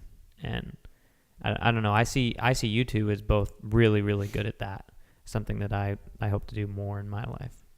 Well, you know what they say about lying is it's really hard to lie because you always have to remember who you told what. Right. And, the folks that I've worked with who struggle with that, that's where they get caught. Oh, so-and-so said this. No, they didn't. They said this. And, all of a sudden you've got them in a pickle. And so it's just so much easier to tell the truth. It may hurt to tell the truth. Right. It may cause anxiety to tell the truth, but it's so much easier because you always know where you stand, and you don't have something out there like a boomerang waiting to come back and just hit you in the forehead. And I know. I mean, I've watched it live out in real life and in all kinds of situations, and just, man, tell the truth. And so, I mean, that just goes with integrity, making sure that you're trying to live your life with integrity every day. You're going to fail. You're going to have places where you break down, or you're not 100% on something, but your goal needs to be that level of integrity. And then I think the other thing I would say, it goes a little bit to what we were saying earlier. If you're in a leadership position, I don't know if this is the right word, but have the guts to have the humility that it takes to know you're not the strongest person in that room at some particular task, and have the guts to admit it, to show that kind of humility like you did with your team, to say, look, I messed up. I can tell you, I remember a situation that I was in a previous job where, in an open meeting with a big group of my team, I said something I should. I presented something in a way that was fairly dismissive of them, and afterwards, I thought, wow, we just had this great presentation, and like people were really low key about it, and like did they hear the same thing that I just thought I was delivering? And I totally missed the mark. And as it sort of, I went through the day and stuff started getting revealed to me, I realized, oh my gosh, I just completely circumvented this team and made a decision really unilaterally, and a decision that they should have been a part of. And then I presented it and I said, aren't you all happy about this decision I've made that I didn't consult you? And I called them back in the next day and said, I have to apologize. I am so sorry I did this. And I think that helped significantly with that team. There were other issues with that team that came out later, but I think they were shocked to hear a VP step up and say, I blew it. I blew it in front of you, and I'm telling you I blew it, and I'm sorry, and I learned. And I just think that we need to represent God in the way that we interact with people, and that requires humility. Yeah. And, I was thinking about that sort of as we're having this conversation, but back when that happened, right, when the situation happened and I went to my team, I didn't go to them with the thought pattern of, this is gonna make me more credible. And it wasn't like that. Mm-hmm. It went back to my faith. It was like, look, the standard is Jesus. He set the standard for me, and the standard is truth, and the standard is humility, and that was what drove me to do that, because I didn't want to do it, But yeah, I mean that was the why behind me going back to them and saying, look, I screwed up. And I think if you've got that at your core, you'll make mistakes along the way, but you'll ultimately end up on the right path. You may kind of swerve all over the place, but you'll end up still on the right path. And I think if you're, like you said, you weren't trying to be strategic with it. If you're strategic with your apologies, people smell that from a mile away. I mean, and then it's even worse. If you had come back in the next day and said, I'm real sorry I did that, but this is what we're going to do. And it was like a celebrity or a politician making an apology versus, on Twitter or something. And you can tell their publicist wrote it, and people are just like, no respect still. So it was wrong that I had my publicist write that apology? Okay, sorry. Man, I got to work on that. What a crazy world we live in these days. Can't even relate to it. It's so scary, man. You just like, dang. Yeah. One thing gets said, you say something, a little off, and you just get hammered. I mean, it's weird. Clipping every word in this podcast. Right. Not saying anything that I'm really thinking. It's dangerous. I mean, it's a for real thing. You have to like. I mean, I was talking to someone recently. I'm not going to mention the people's names who were, huge historical icons for social justice or anything like that. That had these, dark personal lives. That if it was now, those people would never be a social justice Mm-hmm. warrior, or Mm-hmm. they wouldn't be the spokesperson for XYZ. We got to, not only do we have to live blameless lives because it's our calling, but also because if you don't, it's going to come It's out. gonna be on Twitter. Yep. Mm-hmm. So, okay, this is a perfect time to ask this question. Now that, kind of the politics conversation came up, right? And this whole idea of having to be politically correct and whatever. So, before I ask the question, I want to frame why I'm asking the question, okay? Here's the why behind it. I have friends, I know people that work at universities, and I've heard people, these particular people complain about, oh, this is political, or like, I'm never going to get a promotion because and not even at universities, like just in general. A lot of times people, I think, use that as an excuse of like, well, it's just so political and da-da-da-da. So like almost gives them an out, and in almost a way of like, I'm not going to stoop to that level to play the politics game and da-da-da-da. So here's the question. With anything, there are politics involved at times. Talk a little bit about that, I don't know, like, what would you say to that person? What would you say to that person who says, yeah, it's so political over there and I'm never going to achieve this and that? Like, what would you say to that person? No comment. I'd take the fifth. Plead the fifth. Look,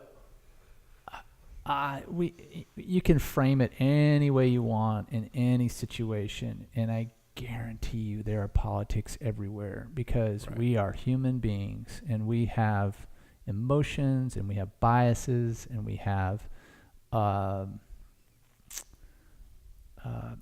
preconceived ideas of who people are and the kinds of decisions they're going to make. There are many, many kinds of politics, and somebody who tells you they're not getting a job because of politics, I defy you to go someplace and figure out where there's not going to be politics in a job decision. So, I mean, certainly I work for the state government.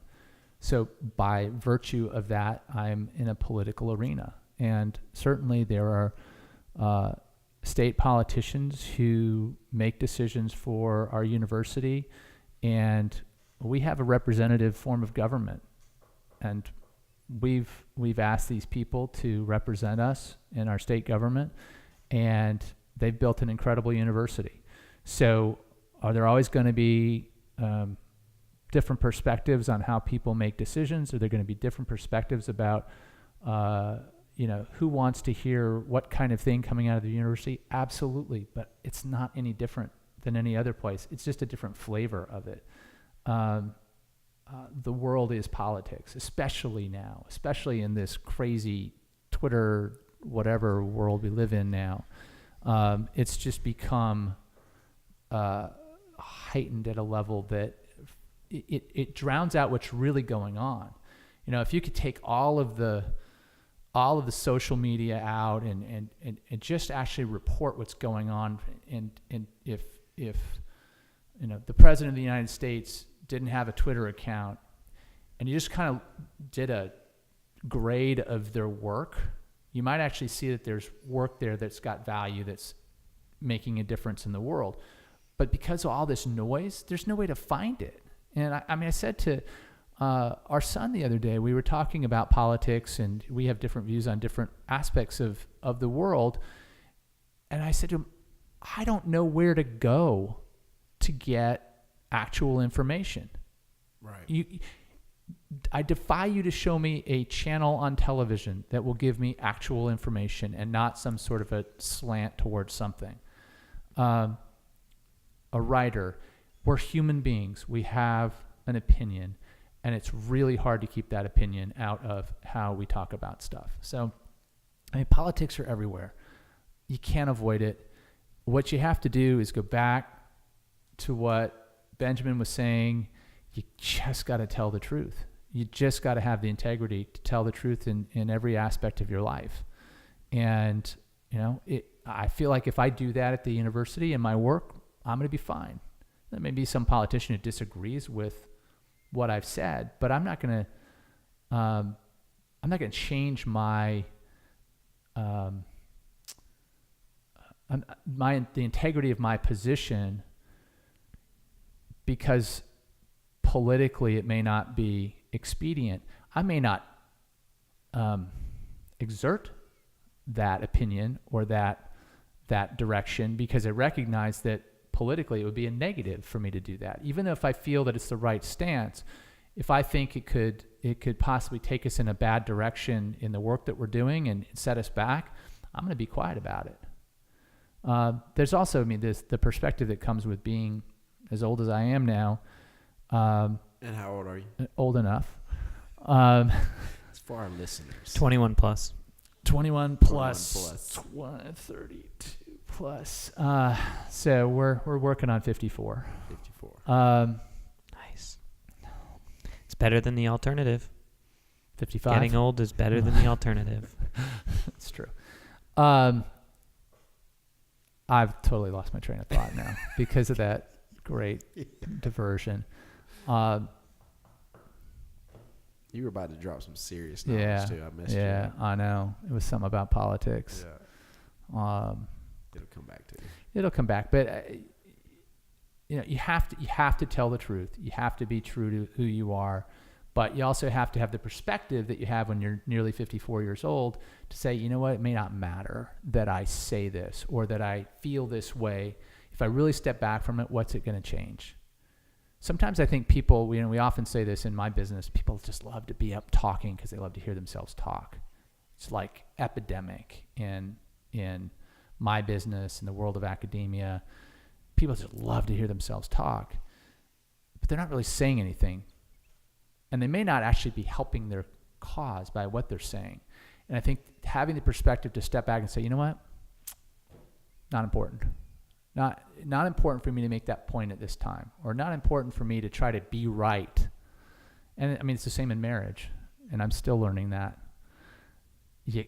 It's okay to just not even comment or to have a differing opinion than your spouse and not have to exert your opinion, because at the end of the day, it's not important. What's important is that you're in a loving relationship that's Christ-based. I have some thoughts about this because I graduated college 4 years ago and have basically almost 180-degree turn from where I was politically in the last 2 years. Now I'm very, very neutral. I've been listening to a lot of people talk about this recently, and kind of the thing that sticks out to me the most about it is, like you were talking about with the internet and media, you can't find truth anywhere because there's so much of it. And the purpose of the internet was originally to democratize information.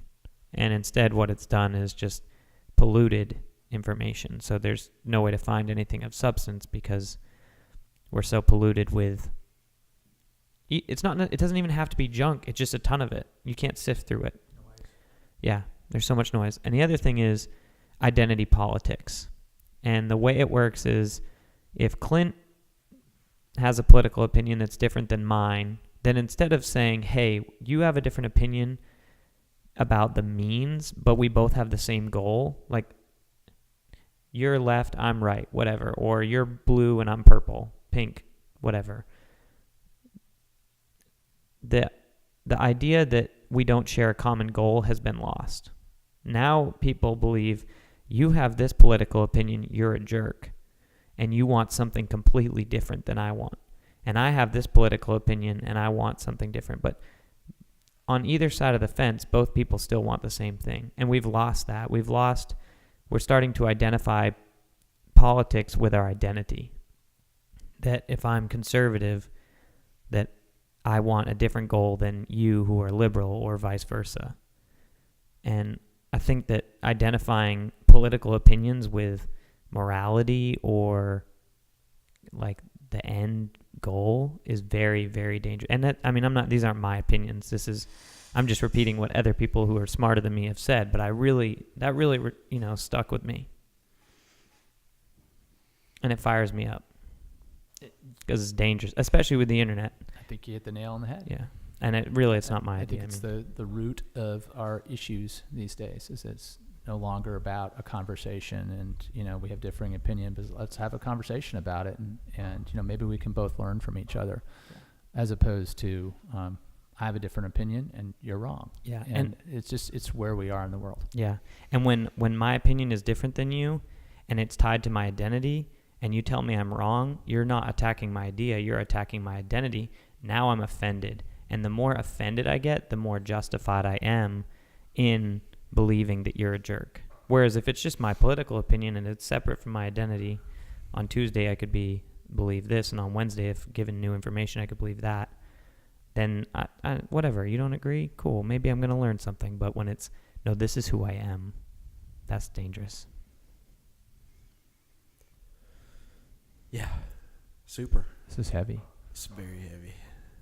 So I'm going to change the subject. You crying over there? I'm about to. I'm going to ask you a question now that I ask you every time we meet together. Do you know what it is? What are you learning? Nailed it. Nailed it. What are you learning right now, Kelly Kerner? What are you learning about life? I'm learning that podcasts are too long. Oh, by the way, that was I forgot to ask Neil the same question. When do you got to be done? What time do you need to be done? When you're done with me. Okay. I think I'm going to give you the same answer I think I probably gave you last time, because I think it's such a long and iterative process that you go through. And I don't, it's not from a book, and my wife would tell you because you never read. She's mostly right, but it's understanding your perspective in life, understanding what you've learned through the process of what you've done so far, and how that impacts your perception of situations that are going on. And it goes back a little bit to what we were just talking about, where it's okay to just step back and say, I don't need to comment there, or I don't need to assert my opinion there, because it's really not going to change anything. And I think that the more perspective I gain about when it's the right time to add to a conversation or add to a situation, and that it's not always all the time, I think it gives you a peace of mind. It gives you a level of comfort to kind of sit back and go, you know what? I'm okay in this position. I don't have to jump out in front of this one. I don't have to be the person who said that really smart thing. Sometimes it's not good to say the really smart thing. I mean, unless the train's going off the tracks and what you're about to say could bring it back on. Sometimes it's important to let people just drive that train themselves and let them learn from that process. So I think it's just continuing to recognize the perspective is a huge part of how you interact with people. And it's not always just quickly answering questions or quickly responding to something. And, I still do it plenty. I still do that far too much. I still say the things I shouldn't say. If you had talked to my 5th grade teacher, I think he was a he, might have said, Kelly blurts out too much. Kelly has a tendency to just, yell stuff out because he thinks of it, or because he thinks he's got the answer, or he'll talk over people. Oh, I still do all that. I'm just a 53-ish person version of your 5-year-old self. It's still there, but the perspective I've gained has helped me to kind of tamp that down a little bit. And I think being aware of that is really important. So I think it's just kind of this constant awareness of, where do I need to talk? Where do I need to say something? Is it really important for somebody to hear me say in this situation, yes, I agree with that, or I think you should do this also? You know, when somebody in my group, if we're having a group meeting and somebody comes up with a great idea that maybe I was even thinking about or I wasn't, I think it's okay just to let that person have that idea and be the person that brought it forward and have them feel the satisfaction of doing that, whether I had that thought or not. You know, I guess it becomes less about, you know, I'm at a point where it becomes less about being recognized for whatever success. And I personally, I don't like being recognized for it, because as what I said when we first started this, you know, whatever good's coming out of whatever the work that I'm doing, it's all driven by what God wants me to be doing and saying. You do tend to deflect compliments a lot. Did you know that? You're kind of a deflector of compliments. I don't feel deserving, because I know how incredibly flawed I am. I mean, honestly, I say that jokingly, but it's true. So I feel like I was so proud of. I saw somebody interviewed the other night. I think it was one of our. It might have been actually Case Keenum from your favorite football team, the Minnesota Vikings. Not my favorite football team. Well, earlier you were talking about Minnesota and how much I like Minnesota. He likes the Patriots. He's a Patriots guy. The GOAT, baby. I know. My daughter's a huge Patriot. And I like the Patriots. I grew up a Bears fan, so I used to hate the Vikings. But all of a sudden, because of Case Keenum, after they had this miraculous win, the reporter sticks the mic in his face right after the win, and he goes, "Hey, to God be the glory." You know, that should be the first word out of our mouth when anybody wants to give us a compliment. And I don't do that enough. Yeah. That was the only thing that made me not smash my TV after Georgia lost. Oh. How do you say his last name? Something. No, I don't know. The Alabama quarterback, the second half sub who'd never played. He immediately was like, whoa. First off, Jesus. Good for him. Oh, yeah. Good for him. All right. He was like, and I mean, he came back to it multiple times. Something good about Alabama. It made me not angry. I went to bed like, okay, if I turned the TV off before that. I'll tell you what, that's the ultimate diffuser for me, is somebody does that, I'm a fan. I'm instantly a fan. Yeah. Like, God bless that guy. Same team. Well, see, I walked. I'm not a fan of Alabama. Just let's put that straight. But I like that kid. Yeah. He can transfer anytime he wants. When they started interviewing him, like Leah was still on the couch watching, and I was heading to the bed, and I was like, I'm done. So I didn't see the interview, you know. And she told me the next day, she was like, "Oh my gosh, that interview was incredible." Da, da, da. And I was like, "Yeah, whatever." I still haven't listened to it. I need to YouTube it. It's really good. There's some articles about him and how he was praying during the entire game, because it's a big deal for him to come in and have never played basically at that level. They asked him how did he stay calm, and he talked about praying. Tell you what, God just opened up that hole when he did that scramble, and we had him in the backfield. We were going to sack him, and then he somehow, like, two of our guys hit each other and fell down, and he took off and got like 40 yards. No clearer picture of God's divine intervention than that. I'm like, that was Roquan Smith. How did that not happen? Right. Well, I afterwards I was like, oh, I get why Alabama won. God wanted to give him the stage. And I was like, wait, our quarterback would have said the exact same thing. I was like, why couldn't? Because God wanted to give Jake Fromm the stage to say what he said in the locker room after losing, and they were like waiting for him to say something awful, and he's just like, Lord's got this. God is good all the time. All time, God is good. We got to remember that. Yeah, for sure. Next to last question. What advice would you give your 30-year-old self? Or 26. Wasn't there a country song about that? If I could write a letter to me. It was I Google. don't think I heard that one. Look at it on the Google. I need It's there. the Googs. The SoundCloud. I could sing it even, but I Don't can't. do that. No, nobody Don't wants do to see that. I do.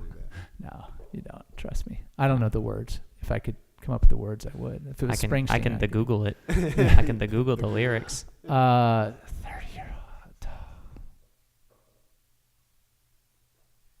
Don't break a blood vessel. If he says the same thing Neil said yesterday, I'm walking out because it'd be too creepy. It's gonna get creepy, probably. It's so trite. It's okay to be wrong. Mm. It's really okay to be wrong, and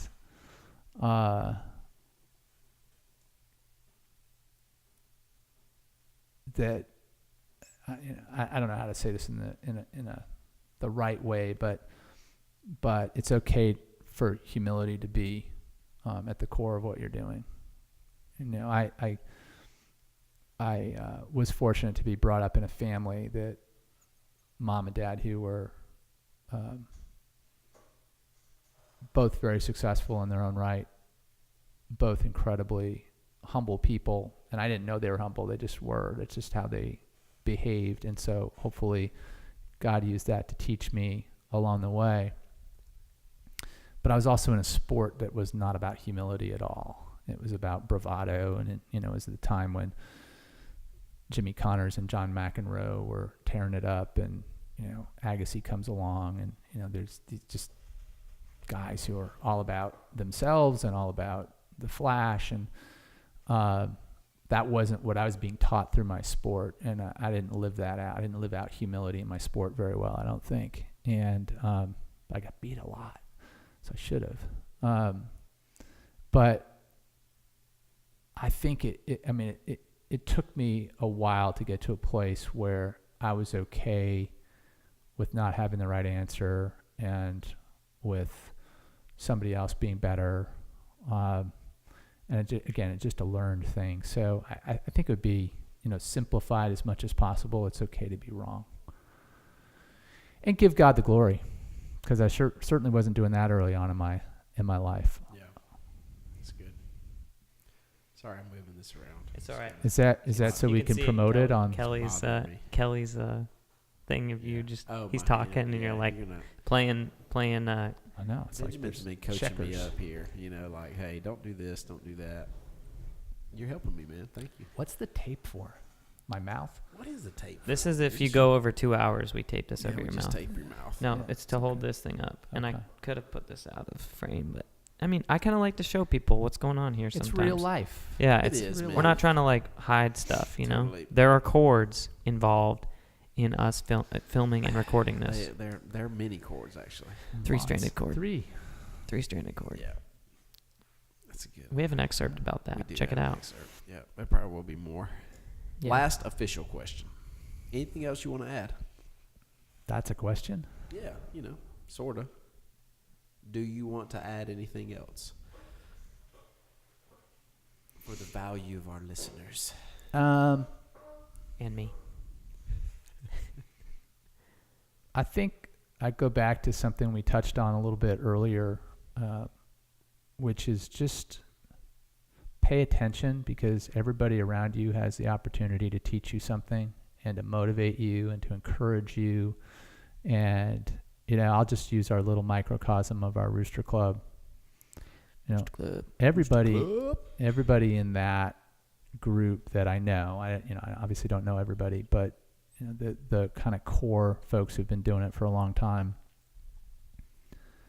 just showing up is like an encouragement. Like walking in the door, if John's not there in the morning, when I walk in the door, I'm like disappointed. Like, all right, where's the guy who's gonna, Get beat by me. One less person to beat, right, Kelly? Benjamin, I'm just kidding. beating everybody. No. I just think that there are those little moments that we all have to pay attention to, that it's easy to miss because they're tiny moments and they flash by. And, if I see somebody, if we're doing sprints out on the side here and I see somebody really busting it, and I think I wasn't working that hard on that last one, I better work harder on this one. Just those kinds of encouragements are everywhere to be found. You just got to be looking for them, and you got to process them and have the perspective, and also be able to say to yourself, you know what, I wasn't working that hard. And you know me, I don't work that hard. John calls you the sandbagger. Yeah. I'm old. I got injuries. Yeah, I got yeah, issues. yeah. I got so many issues. I got subscriptions. Yeah. That's one of my dad jokes. Subscriptions, I like that. Brought that out. That's good.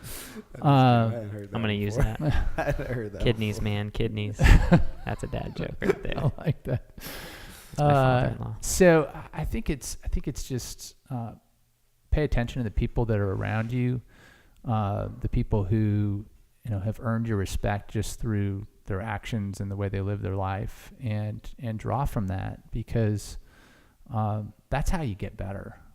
You don't get better by focusing in on yourself and being as self-driven as a lot of the world would want you to be. You really get better from watching other people, because other people have so much to give and so much quality and integrity to bring to your day-to-day life. I think if you're missing that, you're missing the point. And so, do I come to Creed because I want to be fit? Yes, absolutely. And the discipline of it is important in my life. And I miss it like crazy when I travel, or, if I miss a morning. I was like genuinely bummed that I couldn't come this morning. Because we talked about it and said, the roads are just going to be lousy. If it's snowing, the roads are going to be lousy. We don't treat the roads here. There's just no way to make it safe. I kind of knew going to bed last night I probably wasn't going to get up and go to Creed, but I got up at 5 anyway. I looked out the window and went, it's not going to be good. I was bummed, because I get a lot personally from those interactions, even if they're just slight, little interactions. And so it goes back to what you started this whole thing with. It's about relationships, Clint. That's good, man. I told Benjamin this yesterday, and I got to work yesterday. I pulled in 5 a.m. as usual, And I was 2 minutes late. I don't have to be here at 5, but How many burpees is that worth? Well, I don't have to be here at 5, but Not for till- me, I'm 2 minutes late Right. because my goal is to be there at in your 5. mind. Yeah. But for whatever reason, I woke up kind of in a low energy state, like feeling kind of tired, feeling kind of Did you take a cold shower? Let's see, I can't remember. 2. Yeah, I thought you told me 2 Well, before that was 5 today. a.m. That was today. Okay. Today. Yesterday, I may have. Wait a minute, I got it right here. Let me tell you. Oh, You have geez. a cold shower I'm log? tracking it, man. Come on. That's unbelievable. What gets measured gets done. I did Spill it all actually. over my I did have the cold China shower, syrup. Okay. and I was still feeling. I just was feeling. Wow, off. I never feel off So I after pulled that. in, and I sat there for a second, and I was eating my little yogurt and my walnuts, and I just thought to myself, I wonder if Benjamin's going to be here this morning at 5, to work out. I don't know why I wondered that, but I did. And a minute or two went by, and I don't know, it was weird. Like in my mind, I was like, in a way, I was kind of hoping that he wasn't going to show up, so that I could like keep feeling sorry for myself. But then in another way, I was hoping that he would show up, because like, I don't know, because I want to surround myself with people that are going to bring me up, And sure as the world, he pulls in, and I was just kind of like, I kind of smiled to myself like, of course he pulled in. Here we go. Of course he pulled in, because he's Benjamin, and he likes to get after it, and we're on the warpath together. Mm-hmm. And it just was a good feeling, And so just that, just you showing up, Yeah. kind of brought me up. Yeah. It's interesting. Oh, I can tell you so many mornings I've come in here and I've said to myself, okay, I'm just gonna take it easy this morning. I don't feel that good. I'm kind of hurting. I'm gonna move. I'm gonna have done it. I'm gonna check the box and move on. And I get in here, and Jenny's going like crazy, and Karen's doing her thing, and John's doing his thing. I'm like, all right, here we go. We're on it. Got to turn it on.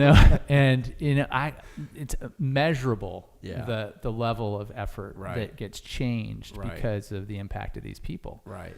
And then the after workout exchanges on text and stuff, and it all kind of goes to the total equation that it's those relationships and it's those unsaid expectations of each other. And I if I have a weak workout, I think to myself, well, I didn't help the team very much today. Yeah. There you go. Yep. So. And that's exactly, for me, that's kind of my thought pattern, is almost like, and well, honestly, that's why in a partner workout, I will work twice as hard in a partner workout as I will just if I'm by myself. I mean, because it's like I don't want to let the team down. You know what I mean? I don't want to let my partner down. But there's the other perspective. So going back to perspectives, sometimes I don't want to let people down, but I can tell whatever it is the workout is we're doing is going to like kill me, and it's going to mean I can't work out in 2 days because it's going to attack my shoulder or my elbow or my knees or whatever the problem of the day is. And so I'll figure out a way to modify in a way that enables me to do as much of a workout as I can, but still enables me to come back 2 days later.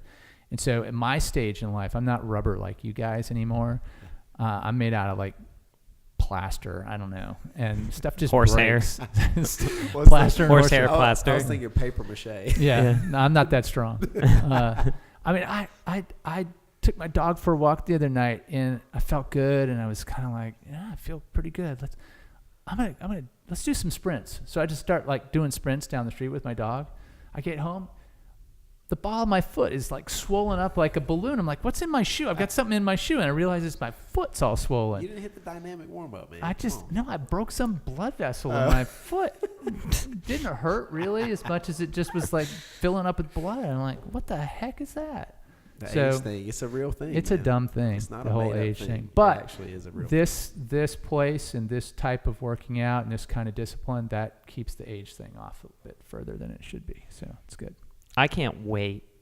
I hope that we have members that stick around, like, to the very To be as old end. as I am?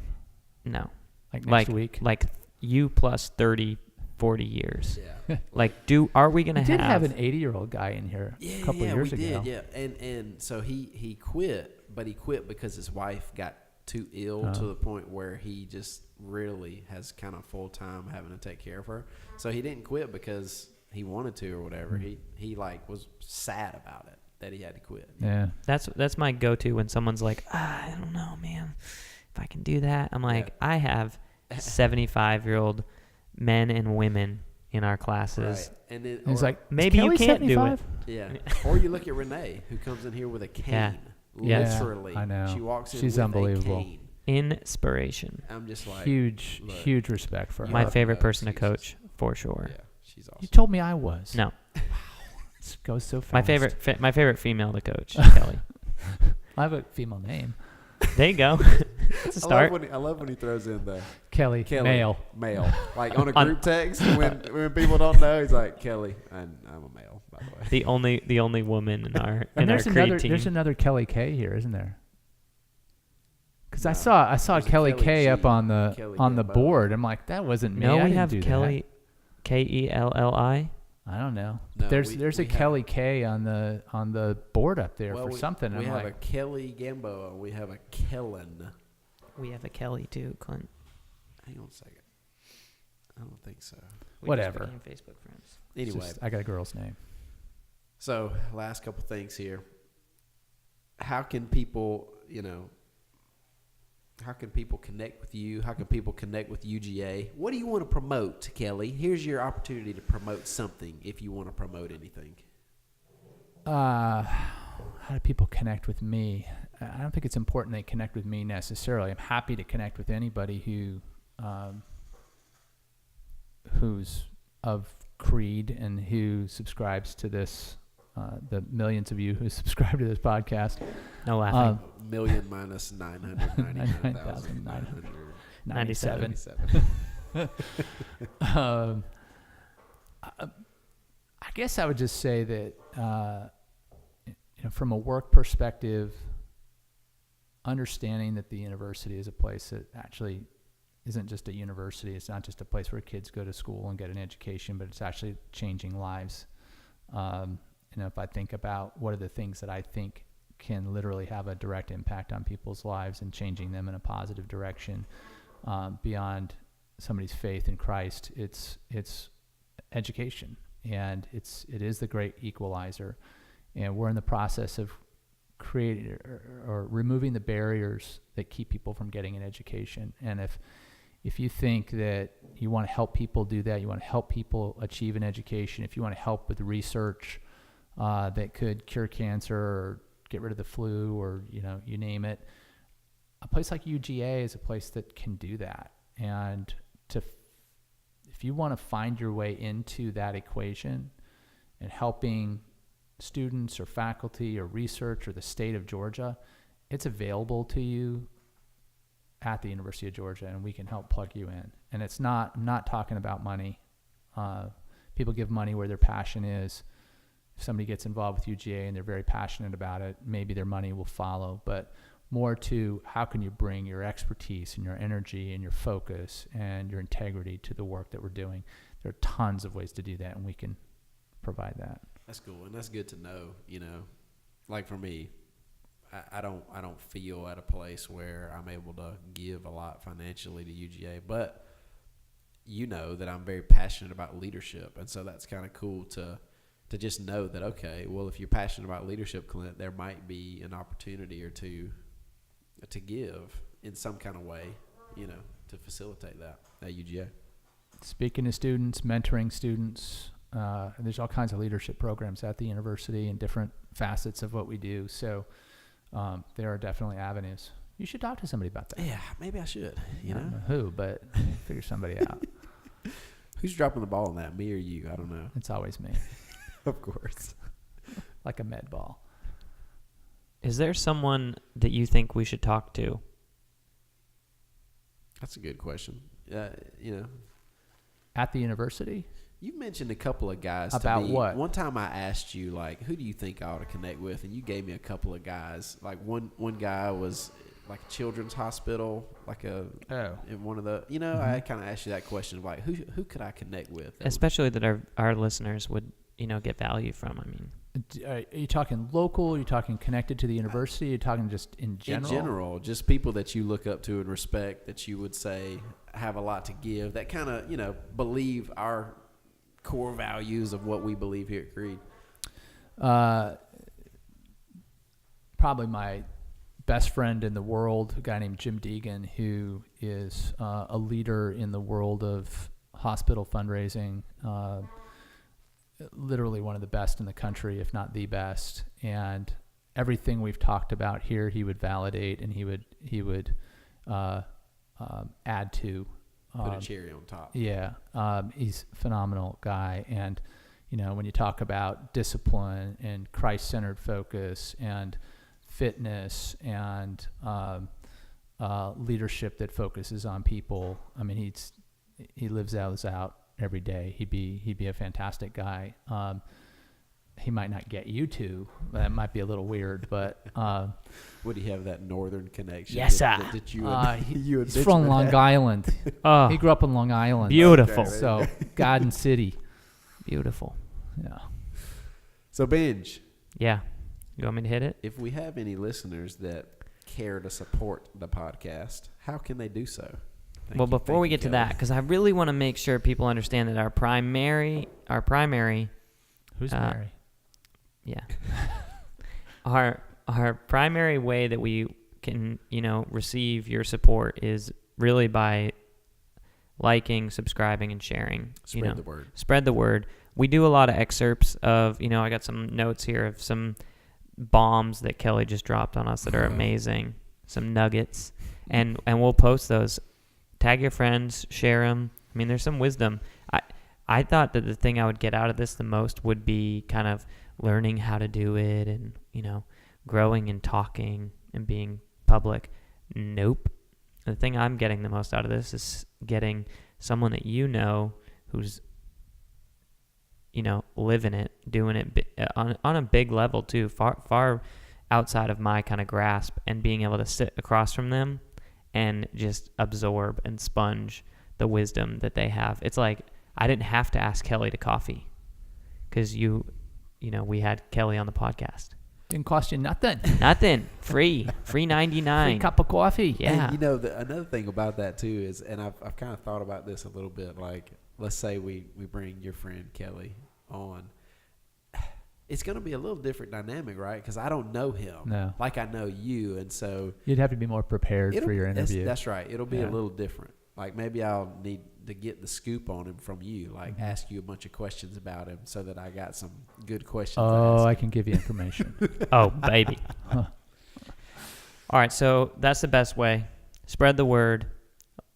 Subscribe. We're on YouTube right now. When we launch, we'll be on the podcast app, and we'll try and get on every platform. So, as you said, education equalizer. We want to equalize listenership. So, give everyone the opportunity to benefit from our, wonderful guests. The other way is buying Rise supplements. We've got 3 supplements right now: protein, strawberry, chocolate, and vanilla. We're learning some stuff about vanilla and what people are doing with orange juice. Some crazy stuff. Orange juice. They're putting it with orange juice. Oh, it's like a creamsicle. Yeah. What? That's what Neil said. That's a third person who's listen. known that. We got to try it. You guys are hanging out too much. I know, it's weird. We Luckily, might you be a answered that similar one question. age and stage. Right. We might have just gone through a similar thing. Yeah. I'm a big fan of the vanilla. The other stuff I can't really vouch for. Really? Yeah. It's just not me. I'm just a vanilla guy. I'm the opposite. I like the chocolate and the strawberry. So And their strawberry doesn't suck. No. Like every other strawberry flavor. It's good, man. And we've got Smart Energy. I take this either pre-workout or, when How'd you like when it, by the way? when I'm a little down. You're not allowed to be honest. You're not allowed to tell the truth if you didn't It's listen. kidding. good. It's good. It's very sweet. It's very sweet. It's clearly filled with caffeine. Yeah, I had 2. One scoop is like A cup of coffee. 1 cup of coffee. And Would you put like 6 in No, mine? I only gave you like 1.5 scoops. But dude, you sucked that stuff down. I was like, dang. I didn't know I wasn't supposed to. Like 30 minutes All in. hopped up you on didn't say Mountain anything Dew. about that. Yeah, no, I should have told you. Last Kinda thing, sip on it. Elite Omega-3 fish oil. I like those. Those are good. I use those, but You're not taking enough, I bet. probably not. Most people don't. I know, because you got to sell more product. No, it's not no. that, man. It's not that. No. I think it's great, but I'm pretty much only eat fish now as far as meat is concerned, so I can't have a lot of that because it would be like ODing on it. Well, flaxseed oil, if this you could is figure out a screened. supplement, This flaxseed is oil. screened. This is screened. Yeah, so like the ODing usually is like there's a mercury scare. Yeah. So this is screened. You're saying I could do that. I am saying that. Okay. That's what I'm saying. And You're a doctor. But you do have to be careful with how much fish you intake because usually fish is not screened for mercury. Right. So that's where the issue comes in. Probably 3 or 4 meals a week. Yeah.